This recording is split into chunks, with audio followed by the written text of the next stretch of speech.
ஈரோடு மாவட்டம் பெருந்துறையில் இன்று நடைபெறவுள்ள தேர்தல் பிரச்சார பொதுக்கூட்டத்தில் அதிமுக தேர்தல் அறிக்கையை முதலமைச்சரும் அதிமுக பொதுச் செயலாளருமான செல்வி ஜெயலலிதா வெளியிடுவார் என எதிர்பார்க்கப்படுகிறது. இதுகுறித்து நமது செய்தியாளர் சஞ்சீவி அளித்த கூடுதல் விவரங்களை இப்போது பார்க்கலாம். தமிழக சட்டப்பேரவை தேர்தல் நடப்பதற்கு இன்னும் 11 நாட்களே உள்ள நிலையில் இன்று மாலை ஈரோடு மாவட்டம் பெருந்துறையில் நடக்கக்கூடிய அதிமுகவுடைய பொதுக்கூட்டத்தில் தமிழக முதலமைச்சரும் அதிமுகவுடைய பொதுச் செயலாளருமான ஜெயலலிதா தேர்தல் அறிக்கையை வெளியிடுவார் என்று எதிர்பார்க்கப்படுகிறது.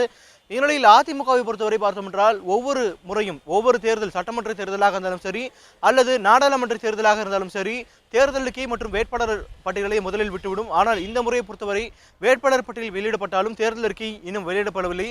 தமிழகத்தில் இன்னும் தேர்தல் அறிக்கை வெளியிட ஒரே கட்சி அதிமுக என்று கூறலாம். இந்த நிலையில் எதற்காக இந்த தாமதம் என்று பார்த்தோம் என்றால் இப்போ இது இருக்கக்கூடிய நிலைமை பொறுத்தவரை அதிமுக ஆளும் கட்சி அதிமுகவிற்கு ஒரு பெரிய அளவிலான எதிர்ப்பும் இல்லை, ஆதரவும் இல்லாத நிலை, அதாவது ஒரு நியூட்ரலிட்டி, ஒரு விதமான சமநிலை ஏற்பட்டுள்ளது. இந்த சமநிலையை சரிப்படுத்துவதற்கு அதிமுக நம்பியிருப்பது இந்த தேர்தல் அறிக்கை மட்டும்தான். அதனால் இந்த தேர்தல் அறிக்கையில் எந்தெந்த முக்கியமான விஷயங்கள் இருக்கும் என்று யூகங்கள் அடிப்படையில் பலதரப்பட்ட விஷயங்கள் கூறப்படுகிறது. குறிப்பாக 2011ஆம் ஆண்டு சட்டமன்ற தேர்தலில் எந்தெந்த விஷயங்கள், குறிப்பாக வீட்டு உபயோகப் பொருட்கள் இலவசமாக கொடுக்கப்பட்டதோ அதே போல இந்த முறையும் இருக்கலாம் என்று எதிர்பார்க்கப்படுகிறது. அதே போல பெண்கள் முன்னேற்றம், அதே போல குழந்தைகள் முன்னேற்றம், கல்வி உள்ளிட்ட விஷயங்களுக்காக பலதரப்பட்ட இலவச திட்டங்கள் இருக்கலாம் என்று கூறப்படுகிறது.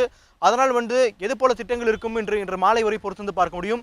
இருந்த போதிலும் இந்த நேரம் முக்கியமான ஒரு நேரமாக பார்க்கப்படுகிறது. ஏனென்றால் அகில இந்திய காங்கிரஸ் தலைவர் சோனியா காந்தி இன்று பிரச்சாரத்திற்கு இருக்கிறார். அதே போல நாளைய தினம் இந்திய பிரதமர் மோடி அவர்கள் வருகிறார். இந்நிலையில் இன்று வெளியாகக்கூடிய இந்த தேர்தல் அறிக்கை ஒரு முக்கியமான விஷயமாக பார்க்கப்படுகிறது. ஒளிப்பதிவாளர் மதனுடன் சஞ்சீவி, நியூஸ் 7 தமிழ், சென்னை.